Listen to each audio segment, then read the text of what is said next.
కళ్ళు కైపెక్కించే పోకళ్ళు కాటేస్తే కాదంటానా ఇప్పుడైనా వయసేమైనా సొగసేమైనా మరపించే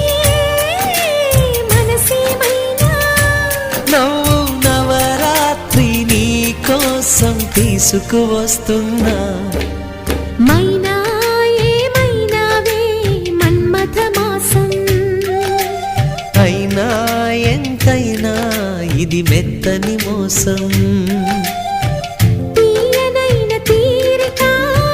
తీర్చమంది కోరిక నీకు తోడు నేనిక నీవు లేకలేనిక సాగు అల్లిక కొనసాగనీక పూల మాలిక చలి పూజకేయిక